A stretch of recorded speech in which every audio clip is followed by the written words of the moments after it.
umaga, Ate Sarah. O Claire, magandang umaga din. Ano sa Zabo? Meron po kasi kami proyekto sa Filipino na po humingi ng tulong sa inyo. Saan ba? Sa El Filibusterismo mo po, wala ka ba nata 24 hanggang 24. Sa kabanata 24, kagaya din ito ng kwento ni Susa Sumibara at Maria Clara Sunolimet Amire. Kasi ito ay kwento ng dalawang magkasintahan na si Isagani at si Paulita Gomez.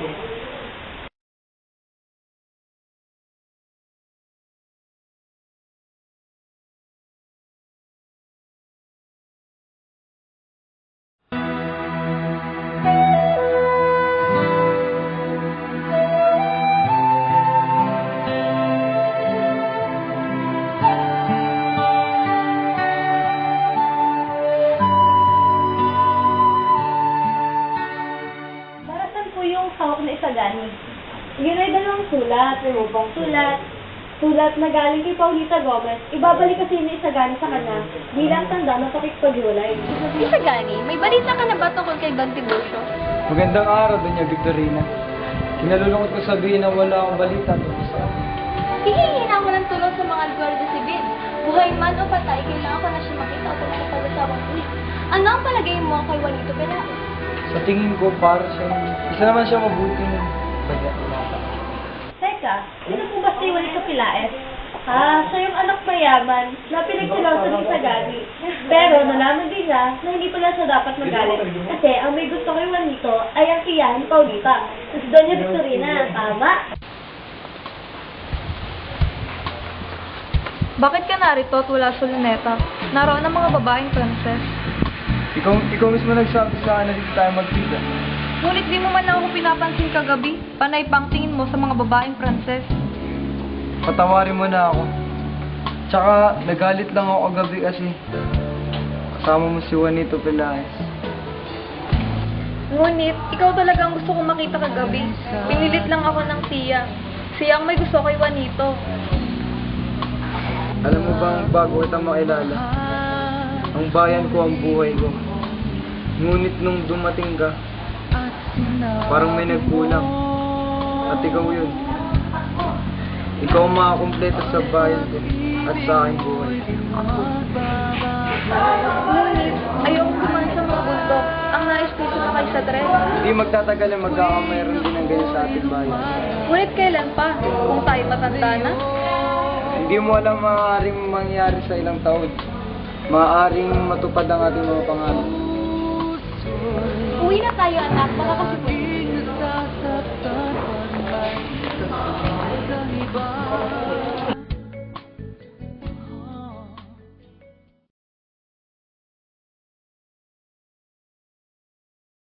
po. May isang salasala tungkol si Tariama Canista de Buen Gusto ang 14 na estudyante mula sa iba't ibang lalawigan. Ito ay ayon sa plano ni Father Irene.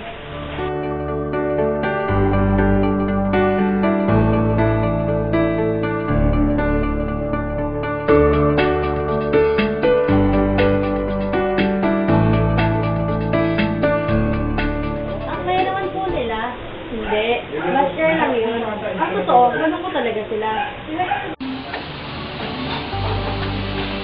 Hindi na pala si Isagani. Si Juanito Pelaez na lang palang hinihintay. Dapat tuloy si Basilio na lang ang ating nagayahan. Oo nga. Lalo pa tayo masisihan sa mga lihim na ating malalaman.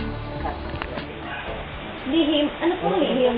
At lihim tungkol sa Kristan at mother na nawala na parang bula. Lang na ito, inaalay natin kay Don Custodio. Kainin si Don Custodio! Kainin! Ano po ba yung pagkiklang lang? Ito ay isang sopas.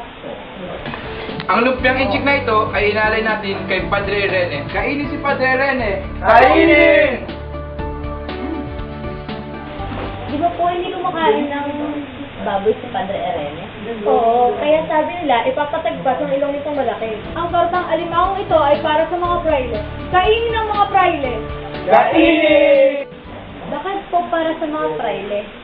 Kasi mukha daw silang mga kumikisay ng hipon. Kaya ang tawag niya sa mga praile ay tortang pura. Ang pasititadong ito ay naalala natin sa pamahalaan. Hindi! Ito iaali natin para kay Quiroga. Inimilin sa negro dapat! Para matigil ang usapang ito, Tadeo, magtalumpati ka na lang.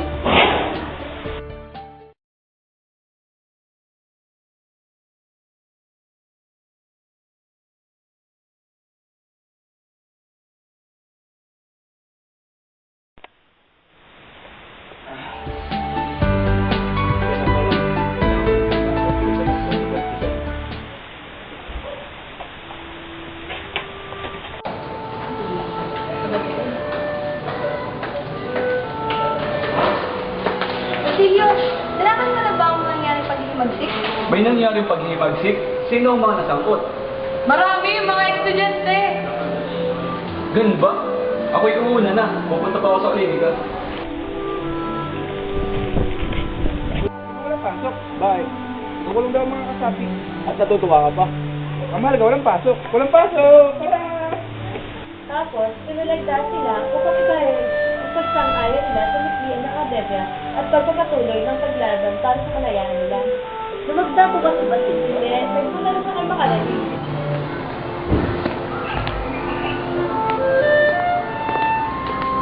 Magandang umaga, sir. Ano po sinabi sa kanya ng profesor? Nasa piging ka ba kagabi? Hindi ako lumabas ng bahay dahil may sakit sa Pitantiago. Kailangan ko pang tapusin ang aming binabasa ng libro. Mabuti at wala kayo roon. Kasama ba sa mga samahan ng mga estudyante? Nag-aambag po ako. Kung gayon, umuwi ka na at sirain lahat ng papeles na maaaring magsampa sa iyo. Si Senyor Simon, Wala siyang kinalaman. Sugatan pa nga siya at ngayon nakakatay na. mga tulisan po ba nagsimula ng himagsikan? Hindi, mga rebelding estudyante lamang.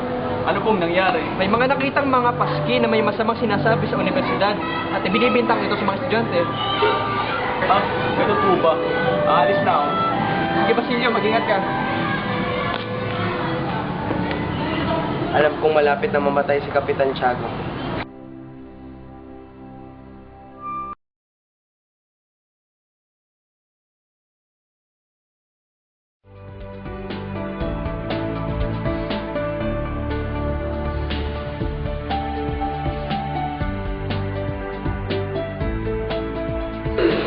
Ginawa sa Dani, pinapatawag ko ni Padre Fernandez. Anong gusto sa akin ni Padre Fernandez? Bakit po kaya pinatawag ni Padre Fernandez sa Sagani? Tingnan natin. Senyor Isagan, mula sa bintana nakinig ko ang iyong pagtatalumpati. Nais na kitang kausapin ayon sa aking narinig. Kagabi ay nagkaroon kayo ng isang hapunan. Huwag sana kayo humingi ng dispensa. Hindi ko nais humingi ng dispensa. Gusto ko ang ganyang klase ng mga estudyante. Kaya kung maaari, magpalitan tayo ng mga puro-puro. Umupo kang gusto mo. Mas gusto kong magkwento ng palakasaan.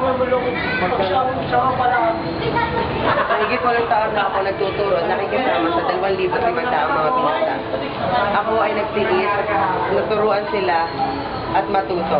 Ngunit habang sila ay nagmamano sa amin, patalikod naman kami nilang sinisira. Ano bang gusto niyong gawin namin sa mga ganong klaseng nilalang?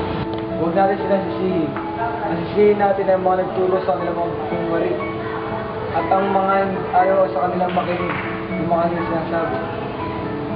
Ito, hindi ba tinahayaan ko kayo na magsalita ng gusto niyo sa klase?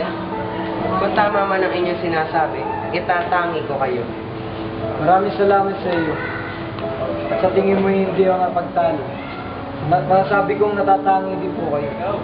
Para sa akin, palitan na natin ang magparaan natin ng pagkakalaan ng paksa.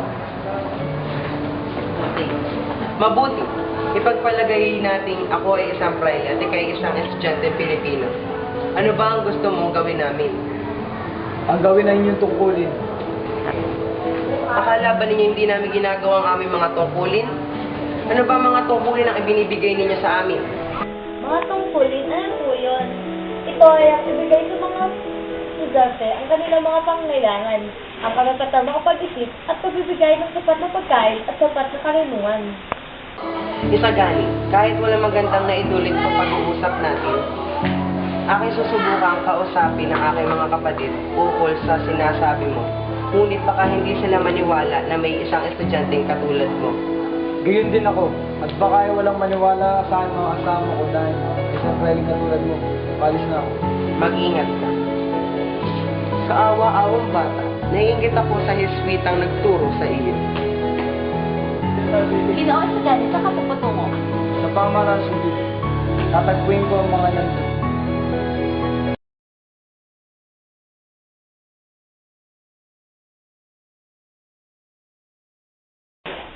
Oh, Claire, inom ko muna. Nakakayaan mo sa'yo eh. Ako kasi yung kwentong-kwento. Dito na kasi pinakita kung paano natatakot ang mga tao. Pero bago yun, binanggit din ang paghanga nila kay Benzaib dahil sila nga nakapagsasabi ng mga pangyayaring hindi pa nagaganap.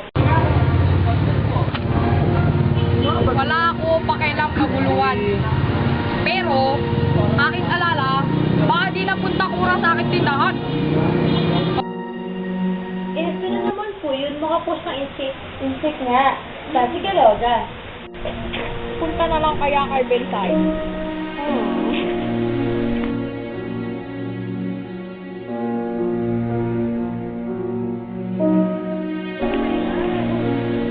May awak pa rin! Wala akong takbo!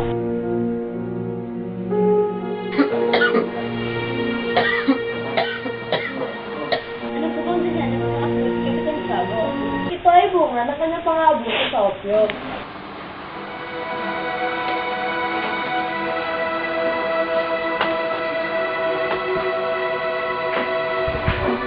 Si Basilio. May balita ka ba kay Basilio? Si Basilio, magaling mong ampon. Hindi mo ba alam na dinakip siya ng mga pangyarihan? Kumuha siya ng aklat na pinagbabawal ng pamahalaan. Nangyayari sa'yo? Kawawa naman si Kapitan Tiago, namatay siya ng dahil sa pagkakaroon kay Basilio.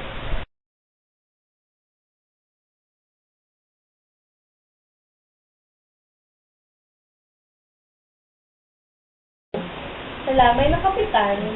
Padre Rene, alam mo ba na hindi pala nabigyan ng bendisyon o kumpisan si Kapitan Tiago bago ito mamatay? Aba, dapat na hindi na binabanggit yan. Kung hindi pa natin nailibing ang mga hindi nakapanguntisan, paano mga tisalahan si patay? Dapat nating higpitan ng mga hindi nakapagbayad. Hindi sila tulad ni Kapitan Tiago. Na kay Padre Rene daw mga testamento at mga dokumento kung saan nakasaan kung saan pupunta ang mga ari-arian ng punasan. May parte raw dito ang kumpeta ng Santa Clara, arsobispo at mga orden relihiyoso. Ang natitira naman na 20 piso ay ibibigay sa parte patrikula ng mga atoksang estudyante. Magkano naman daw ang pamana nito kay Basilio? Ayon sa kasulatan, binawin daw ni Kapitan Tiago ang 25 piso, mabuti na lamang at mabuti si Padre Rene. Kukunin na lamang daw niya sa sariling bulsa ang kakarampot na pamana para sa mga Malila. Teka. Nagpakita nga raw ba si Kapitan Tiago sa teateryo? Aba, oo nga daw. Puting-puting ang suot niya at tila buhay na buhay pa siya. Ang sabi pa yan hanggang kamatayan, dala pa rin ito ang kanyang bisyo. Napag-usapan din dito ang magiging kasuotan ng Kapitan. Ano po ang napag-desisyonan nila? Pinagsuot nila siya ng lumang damit dahil ayon daw sa Kapitan, hindi sa baro nasusukat ang kadakilaan, kundi sa nagawang kabutihan. Tama! Layakagin kaya ni Kapitan Tiago sa San Pedro sa isang sultada? Magbukas sa papatayin niya ang mga tandang? Sino kayang mananalo? Walang matatalo dahil hindi magdudulot ng sama ng loob sa langit. May kailangan manalo dahil nandun ang kasiyahan ng sugal. Madali lang yan, di gawin natin parehas panalo. Grasya ka, sasabihin iray ka, dahil hindi ka na naniniwala sa kapangyarihan ng Diyos, sa patunay ng Santísima Trinidad, mag-ingat ka. Sama ako. Salamat. Siguro, pwede aking kontratan si Sabong si Cristo ah. Pag ako paktay na, kontralatista ah. Hindi ito maaari. Kailangan ko nang umatay bukas upang makita ng mga tao kung gaano kagarbo ang libing ng isang Doña Patasio. Higit pa kay Kapitan Tiago. Wala lang dapat makatalo sa akin.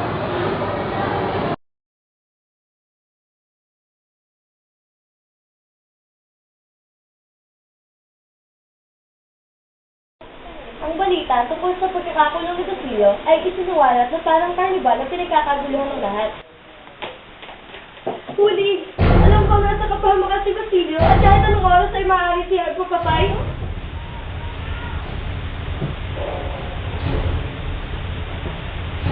Huli! Gumising ka! Siyempre ka muna. Go! Ano pong ginawa ni Huli nung makating sa kanya ang balita?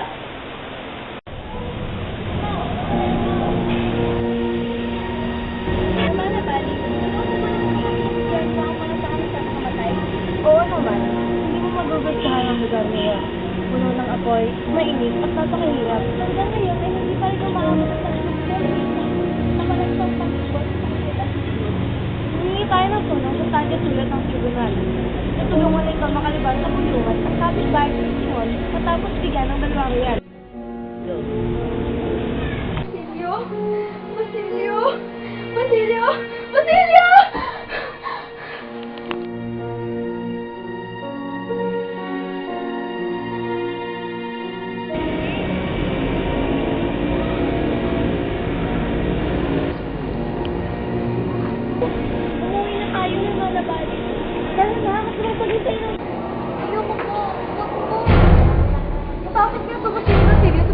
Alila, ikaw ang gagawin para sa kanya.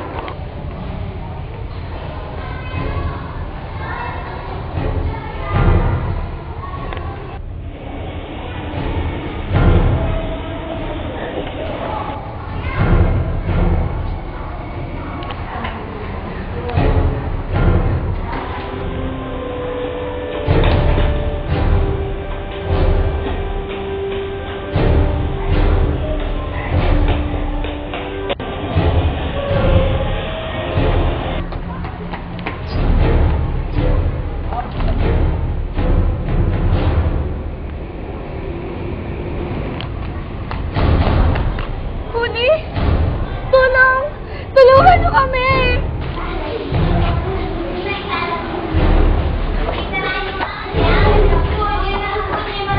Pero pumilit.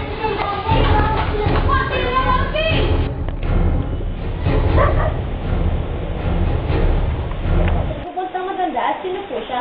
Si Tati Selo yun at sasabi na dito mga tulisan.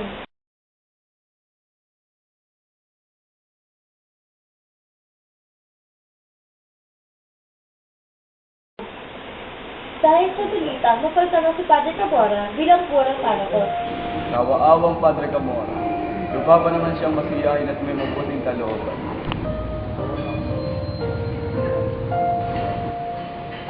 Magandang umaga, Kapitan General.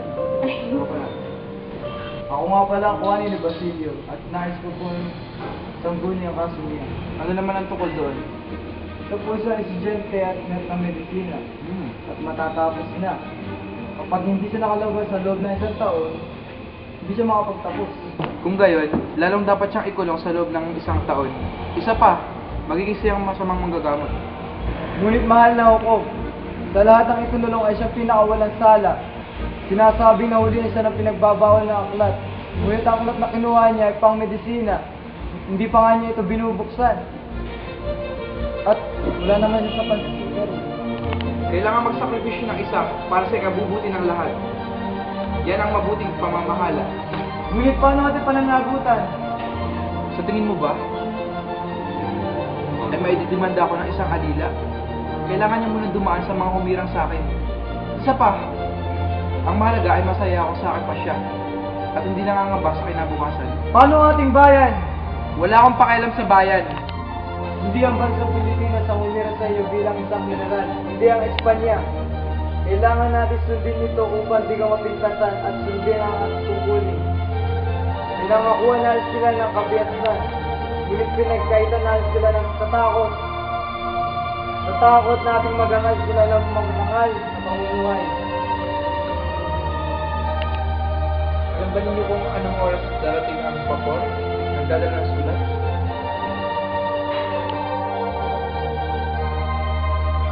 Sa kabanatang ito, pinakita na may prinsipyo sa mga tarungang pagmalakad ng pamahalaan ang mataas na kawani.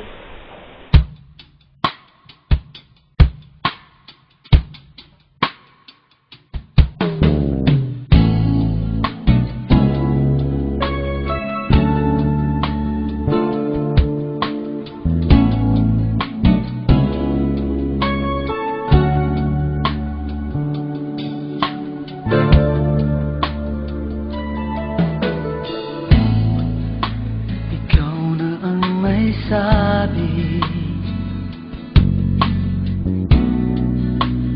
na ako'y mahal mo rin at sinabi mo ang pag-ibig mo'y Alburn and Jay Ira. Cause I'm all about him, and he's all about me. And we don't give a dang about nobody. Cause I'm all about him, and he's all about me. And we don't give a dang about nobody. Well, had him shooting for me like a ball team. Every guy was a knockout, John King, but none of them had smarts. That's my thing. It's not enough to have balls, Spalding. One day by a Starbucks, I bumped into a guy rocking black chucks. He said, "Excuse me, beautiful." I said, "Aw, shucks." And then he asked, "Well, hey, wanna grab lunch?" Never ever met a guy so fly. Got me hooked like apple pie. I think I'm falling and I don't know why, but I won't fight these butters. I'm all about him, and he's all about me. And we don't give a dang about nobody. 'Cause I'm all about him, and he's all about me. And we don't give a dang about nobody. We don't give a dang. And I swear what we have is the super cool. The way he's always in my head like a Bluetooth. I got a text from him, he said come through. Told me that he wants to kick it, come through. Don't do nothing much at all. Just we and his boys watching football. He asked for a kiss, and so I gave him two. He said, "Well, thank you, baby." I said, "You're welcome, boo." Never ever met a guy so fly. Got me hooked like apple pie. I think I'm falling and I don't know why, but I won't fight these butters. I'm all about him, and he's all about me. And we don't give a dang about nobody. I'm all about him, and he's all about me. And we don't give a dang. I don't need no fancy car. Nah, I don't need no diamond ring.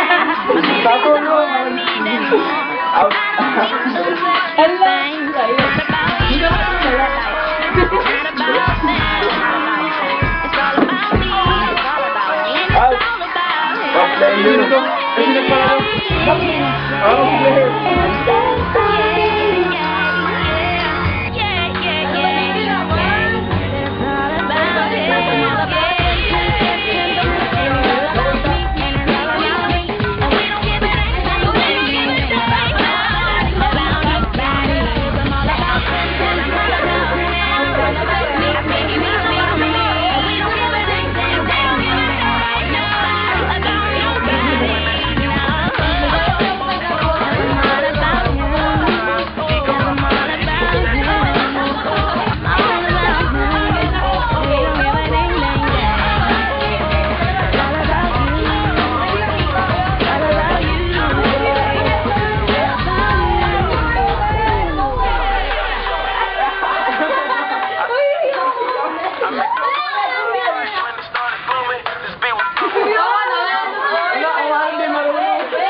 Meron sa itaas.